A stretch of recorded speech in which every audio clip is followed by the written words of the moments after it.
All right, let's begin here. The DA has taken 9 more steps to ensure that President Cyril Ramaphosa is held accountable for his failure to publicly disclose all the relevant details surrounding the theft of $4 million from his Phala Phala residence in 2020.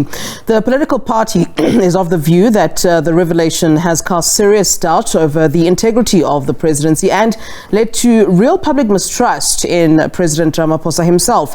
The 9 steps taken include the United States FBI at the Pretoria Field Office to request that they investigate allegations of possible money laundering by the president. Our reporter Kenny Mapanga has more on this. DA leader John Steenhuisen has announced further action that will be taken. This includes writing to the police commissioner to get further details on the VIP protection unit, as well as writing to the FBI to investigate these allegations of money laundering. But not to waste any time, let's go straight to DA leader Mr. Steenhuisen to give us further details on this. Mr. Steenhuisen, thank you so much for your time. You've announced several steps regarding receiving that accountability. It seems that the principle right now is the transparency that you require from President Cyril Ramaphosa regarding this action. Just talk to us a little bit more about the FBI and why you've chosen to involve them. We know there is already a criminal case regarding this matter, and you've said that you don't have much faith in that process. Why have you gone straight to the FBI to investigate these allegations of money laundering? Yeah. Well, thanks very much. The FBI step is one of 9 steps that we've announced today, some of them parliamentary, others involving outside agencies, the FBI being one of them. Because it is alleged that dollars were involved, it's very clear that this is a currency of the United States of America, and the FBI are tasked with investigating white-collar corruption and money laundering involving the use of US dollars, particularly where these cross borders. I think it's very important that we understand where these dollars have come from, which borders they've crossed, and how they ended up in South Africa. And we believe that they would be better placed to be able to answer that question in the absence of clarity from President Ramaphosa. Steenhuisen, you have compared this saga to Nkandla. One would possibly draw the conclusion that it would have required more action from the DA. We've seen you take extensive action against, for example, last week or a few weeks ago, you took the ANC to court over this catered deployment policy. So we know the capacity is there for the DA to take actions a bit further.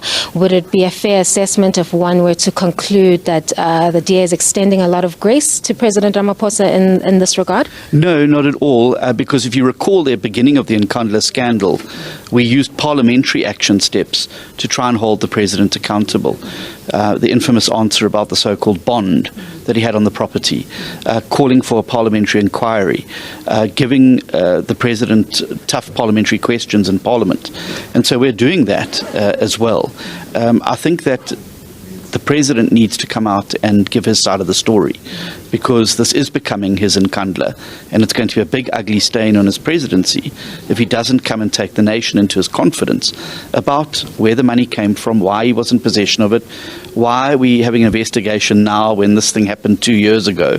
Was the VIP protection unit used to go and pursue the private business interests of the president? Was the president, had he declared this business and money in terms of the register? These are all things that we had used the same mechanisms with Mr. Zuma. Should the president choose to stonewall, should the president continue with the silence, well, we will then do exactly what we did to Mr. Zuma and make sure that every opportunity we get that we will raise this issue and that we will start to use courts and other mechanisms to do so. And just to clarify, at this stage of the information that you have at your disposal, or rather the allegations that are at your disposal, you're not calling for President Ramaphosa to step down or anything of that nature? No, I think that it's premature to ask him to step down. I think it is apposite to ask him not to interfere with the investigation, and we hope that's sincerely not happening behind the scenes. But I think that the president needs to come out and give his side of the story. He needs to put his version of the facts on the table, and I think then we as Parliament and as a country and as civil society, the media, need to decide whether we then take further action on the basis of that account. he has stayed completely silent up until now, which I don't think is doing his cause any good, because into that silence and that vacuum of silence is being injected a great deal of speculation and other allegations, and the puzzle pieces are starting to emerge and be put together. So I think it's in the President's own interest to come out and make a full account and tell South Africans what has happened here, because at the moment it doesn't look good. If on his own version of events there are a criminal case to answer, if on his own version of events that he has betrayed his oath of office, well, then we need to start considering the other options that are available to us. But I think it is important that the President is heard on this matter, and we're urging him to do this sooner rather than later.